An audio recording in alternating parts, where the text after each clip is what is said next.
أعوذ بالله من الشيطان الرجيم بسم الله الرحمن الرحيم فما للذين كفروا قبلك مهطعين عن اليمين وعن الشمال عزين أيطمع كل امرئ منهم أن يدخل جنة نعيم كلا إنا خلقناهم مما يعلمون فلا أقسم برب المشارق والمغارب إنا لقادرون على أن نبدل خيرا منهم وما نحن بمسبوقين فذرهم يخوضوا ويلعبوا حتى يلاقوا يومهم الذي يوعدون يوم يخرجون من الأجداث سراعا كأنهم إلى نصب يوفضون خاشعة أبصارهم ترهقهم ذلة ذلك اليوم الذي كانوا يوعدون۔ شروع اللہ کے نام سے جو بڑا مہربان نہایت ہی رحم والا ہے۔ یہ سورہ معارج 29ویں پارے کی چوتھی صورت ہے، اس کا دوسرا رکوع بھی پڑھا گیا۔ اس صورت میں شروع میں کافروں کے کچھ احوال آئے تھے اور اس کے بعد کامیاب مومن کی صفات کا ذکر کیا گیا تھا۔ اب یہاں پر پھر اخیر میں کافروں کے بارے میں گفتگو کی جا رہی ہے،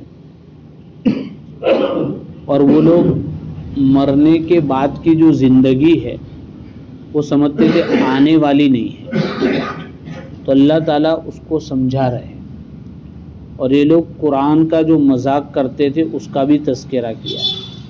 چنانچہ فرمایا فما للذین کفروا، یہ کافروں کو کیا ہو گیا ہے، قبلک مہطعین، وہ آپ کی طرف دوڑے دوڑے آ رہے ہیں، عن الیمین، داہنی طرف سے بھی آ رہے ہیں، وعن الشمال، بائیں جانب سے بھی آ رہے ہیں، عزین، جماعت کی جماعت۔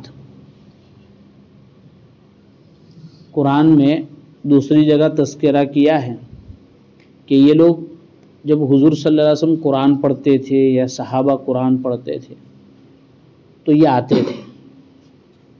کیوں آتے تھے؟ سننے کے لیے، تاکہ نہ قرآن میں دوسری جگہ کہا وقال الذین کفروا، کافر لوگ کہتے لا تسمعوا لهذا القرآن، اس قرآن کو مت سنو۔ کیا کہتے تھے؟ قرآن کو مت سنو، والغوا فیہ، بلکہ قرآن کی بات یا قرآن چل رہا ہو تو شور کرو تاکہ جو سننے بیٹھے ان کو بھی سمجھ میں نہ آوے، لعلکم تغلبون، شاید کہ وہ آپ پر غالب آنا چاہتے۔ یہ قرآن میں ذکر کیا ہے۔ تو یہ لوگ آتے تھے شرارت کرنے کے لیے۔ کیا کرنے کے لیے؟ شرارت کرنے کے لیے، نہ سنیں گے نہ سننے دیں گے۔ اور پھر اس پر بڑی بات کیا تھا کہ ایطمع کل امرئ منہم، یہ جتنے بھی آ رہے ہیں کافر لوگ، ان کی تمنا اور لالچ یہ ہے ان یدخل جنت نعیم، کہ جنت میں داخل ہو جاوے۔ کام کیسے ہے؟ قرآن کا مذاق، قرآن کے وقت شور، اور لالچ کیسی؟ تاکہ جنت میں داخل ہو جاوے۔ قرآن میں دوسری جگہ کہا اتصفوہم الکذب ان لہم الحسنی، کہ ایک طرف تو جھوٹی جھوٹی باتیں کرتے اور کہتے کہ ہمارے لیے اچھی اچھی باتیں ہیں آخرت میں، وَلَئِن رُجِعْتُ إِلَىٰ رَبِّي إِنَّ لِي عِندَهُ لَلْحُسْنَى، اگر مجھے مرنے کے بعد اللہ کے پاس جانا پڑا تو جیسے دنیا میں میرے لیے اچھی اچھی چیزیں ہیں، مرنے کے بعد بھی اچھی اچھی چیزیں ہوگی، ایسی تو ان کی بڑی تمنا ہے۔ تو اللہ تعالیٰ نے مختصر جواب دیا کلا، یہ جو خیالی پلاؤ ہے نا وہ یہاں پکنے کا نہیں ہے، کام ایسے اور امید ایسی، یہ تو غلط ہے نا۔ آدمی کام اچھے کرے اور اللہ سے اچھی امید رکھے تو سمجھ میں آتا ہے. بیٹا باپ کی نافرمانی کرے اور باپ سے اچھی امید رکھے، یہ کیسے ہو سکتا ہے؟ تو اللہ نے کہا کلا. اس کے بعد سمجھایا انا خلقناہم مما یعلمون، کہ ہم نے ان کو جس چیز سے پیدا کیا ہے وہ اس کو جانتے ہیں. اس میں دو باتیں کہی گئی. ایک بات تو یہ کہ اللہ تعالیٰ نے انسان کو مٹی سے بنایا ہے، سب انسان کو. تو مٹی نہ نوری ہے نہ ناری ہے، یعنی مٹی کی اپنی کوئی خاصیت نہیں ہے کہ جو مٹی سے بنے گا وہ جنت میں جائے گا یا جو مٹی سے بنے گا وہ دوزخ میں جائے گا. ایسی کوئی خاصیت نہیں ہے مٹی کی، بلکہ دنیا میں آ کر مٹی والا آدمی ایمان اور عمل صالح کرے گا تو وہ جنت میں جائے گا، اور نہیں کرے گا تو وہ ناری ہوگا، کرے گا تو نوری ہوگا. یہ سیدھی بات ہے. تو اللہ نے سمجھایا کہ ہم نے تم کو اس چیز سے پیدا کیا ہے جس کو تم جانتے ہو، یعنی وہ مٹی جو ہے مٹی والا نہ نوری ہے نہ ناری، کام کرے گا وہ پائے گا. اب جب تم کام کر ہی نہیں رہے ہو تو یہ کیسے سمجھ رہے ہو کہ ہم تم کو جنت دے دیں گے؟ دینے کو تو اللہ سب کچھ دے سکتا ہے، قدرت والا ہے، لیکن اصول بھی تو ہے. اللہ قدرت ہی چلاتا رہے گا تو پھر دنیا چلے گی کیسے؟ قدرت کبھی کبھی بتاتے، جیسے ابھی دیکھ رہے ہیں امریکہ میں، اس کو قدرت بولتے ہیں. کچھ سمجھ میں نہیں آ رہا ان کو. ایک ہفتہ ہو گیا اور ابھی بھی رپورٹ یہی ہے کہ ابھی بوجھنے کے کوئی امکان نہیں ہے، چل رہی ہے، بھی پھیل رہی ہے. 1.5 سال میں جتنی غزہ میں بربادی نہیں کی، اللہ تعالیٰ نے کچھ ہی دن میں صفا کر دیا ان کا. اللہ ہے. وہ کیا کہہ رہا تھا؟ میں غزہ کو جہنم بنا دوں گا. غزہ والے تو جنت میں چلے گئے لیکن امریکہ جہنم میں آ گئے. اللہ حفاظت فرماوے. ایسے کسی پر اس طرح آوے تو ہمیں خوش ہونا نہیں. ہمارے اسلام میں تو ایسا ہے نہیں. ہمارے اسلام میں تو یہ ہے کہ ایسے عذاب کے موقع پر آدمی اپنے گناہوں کو یاد کر کے یہ کہے کہ اللہ جیسے تو نے ان ظالموں کو پکڑا ہے، ان ظالموں میں مجھے شامل مت کر دئیو. یہ اسلامی تعلیم ہے.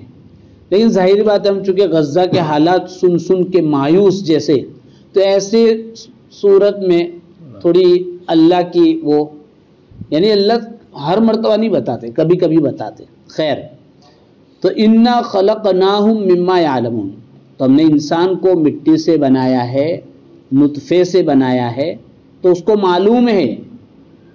تو اس لیے انسان کو محنت کرنی چاہیے، ورنہ خالی مٹی سے بنانے سے جنت میں چلے جاتے تو دنیا میں بنانے کا فائدہ کیا؟ یا مٹی والا دوزخ میں چلے جاتا تو فائدہ کیا؟ اس لیے تو اختیار دیا سب کو، فری ول دی ہے کہ آدمی اپنے اختیار سے کام کرے. قرآن میں ہے دوسری جگہ واللہ اخرجکم من بطون امہاتکم، کہ ہم نے تم کو تمہاری ماؤں کے پیٹ سے نکالا ہے ایسی حالت میں کہ تم کو کچھ بھی پتہ نہیں. اب جس کو جو پتہ کرنا ہے یہاں آ کے کرنا ہے، دنیا کے پیٹ میں جو راستہ وہ چوائس کرے گا اس کے اعتبار سے اس کو نتیجہ ملے گا. یہ اللہ کا فیصلہ ہے. اور انا خلقناہم مما یعلمون میں دوسری بات یہ ہے کہ چونکہ یہ لوگ آخرت کو مانتے نہیں تھے کہ مرنے کے بعد کیسے زندہ ہوں گے، تو اللہ نے اس آیت میں کہا کہ ہم نے تم کو مٹی سے بنایا. جب تم کچھ بھی نہیں تھے تو مٹی سے بنایا، پانی سے بنایا، تو ایک مرتبہ تم بن گئے، بننے کے بعد دوبارہ بنانا تو اور آسان ہے. دنیا میں ایسا ہوتا ہے کسی چیز کا نمونہ نہیں ہوتا تو آدمی پریشان ہوتا ہے، نمونہ آنے کے بعد آسان ہو جاتا ہے. اللہ کے لیے تو دونوں کام آسان ہے، نمونے سے پہلے بھی اور نمونے کے بعد بھی. تو ان کو سمجھائیں. آگے فرمایا فلا اقسم برب المشارق والمغارب انا لقادرون، کہ میں قسم کھاتا ہوں مشرق اور مغرب کے پروردگار کی کہ ہم قادر ہیں. کس بات پر؟ علی ان نبدل خیرا منہم، کہ ہم ان کی جگہ دوسرے اچھے لے آوے. وما نحن بمسبوقین، اور یہ ہم کو ہرا نہیں سکتے، ہمارا کچھ بھی نہیں بگاڑ سکتے. یہ دوسری آیت میں کیا کہا؟ مفسرین نے لکھا ہے کہ یہ سورت مکہ کے آخری دور میں اتری ہے. مکہ کے آخری، چونکہ مکہ میں کل 86 صورتیں اتری ہیں اور یہ 79 نمبر کی صورت ہے، قریب قریب آخری مرحلے میں. تو تو اللہ تعالیٰ یہ کہنا چاہ رہے کہ اللہ مشرق کا بھی رب ہے، مغرب کا بھی رب ہے، اور مشرق میں الگ الگ موسم میں الگ الگ سورج نکلتا ہے، اور مغرب میں الگ الگ موسم میں الگ الگ ڈوبتا ہے. ہم ہر مہینے میں ایک ہی طرف چاند نہیں دیکھتے، کبھی تھوڑا کراس ہو کر دیکھتے ہیں، کبھی ادھر دیکھتے ہیں، کبھی ادھر دیکھتے ہیں، یعنی بدلتی جگہ، جیسے ادھر جگہ بدلتی ادھر بھی بدلتی. ہر موسم میں اسٹیٹ ڈوبتی آتی ہے، کبھی ادھر آتی ہے، کبھی ادھر آتی ہے. اس کا مطلب ہے کہ جگہ بدل رہی ہے.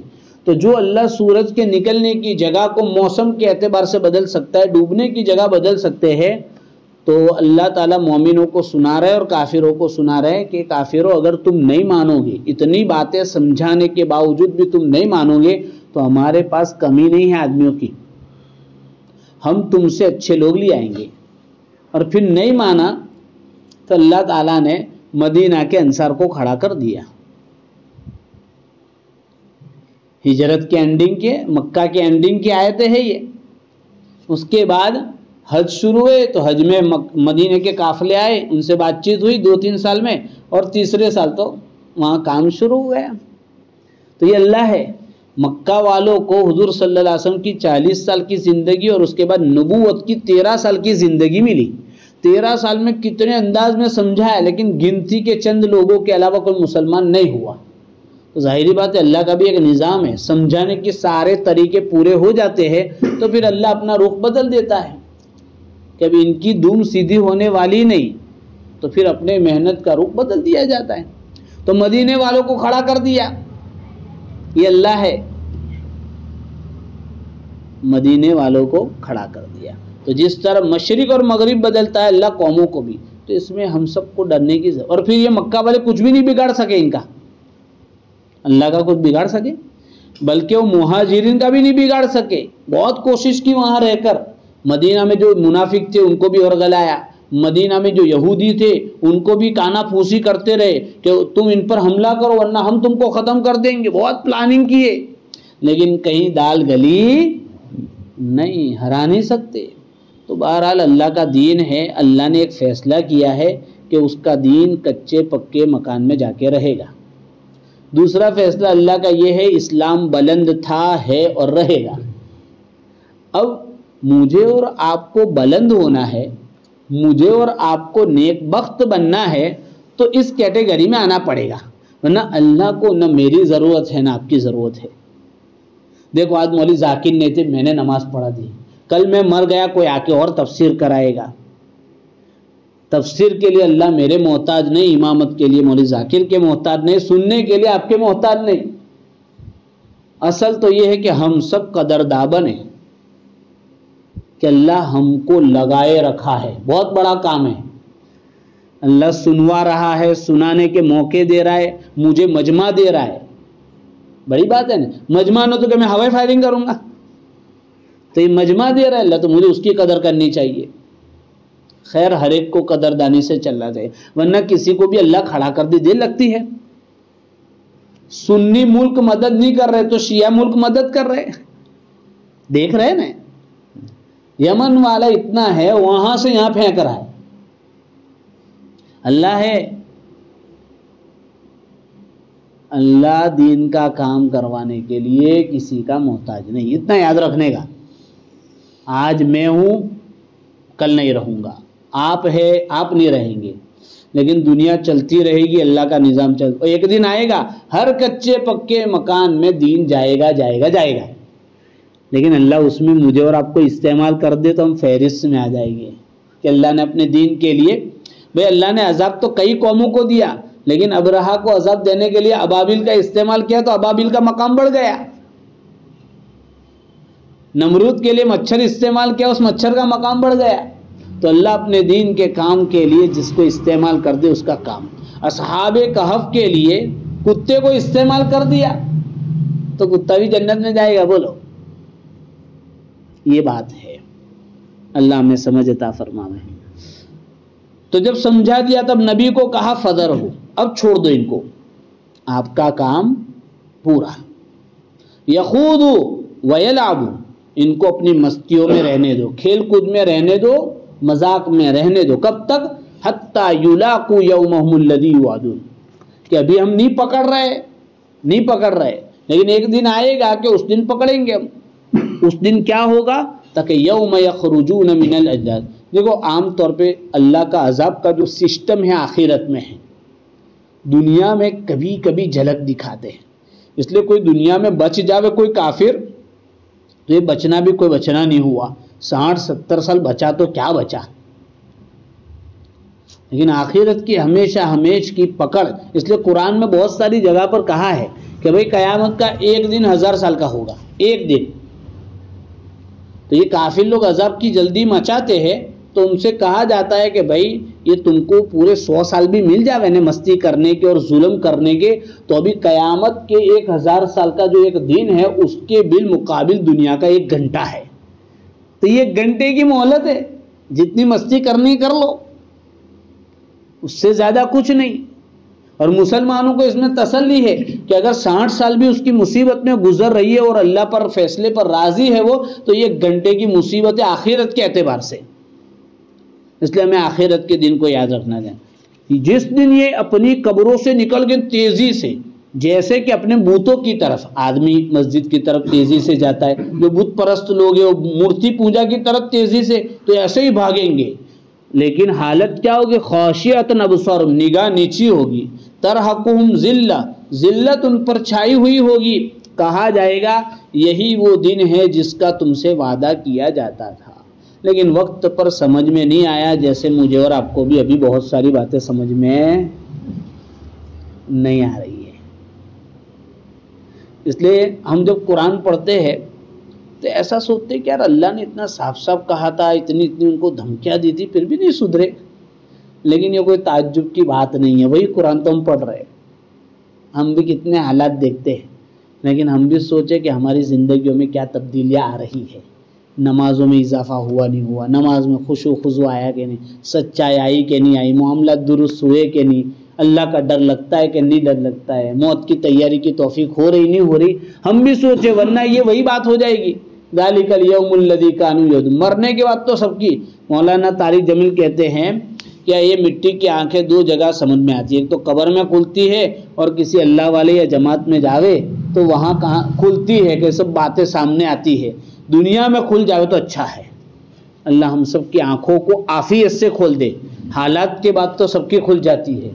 اللہ تعالیٰ عمل کی توفیق عطا فرمائے. سبحان اللہ بحمدہ، سبحان اللہ.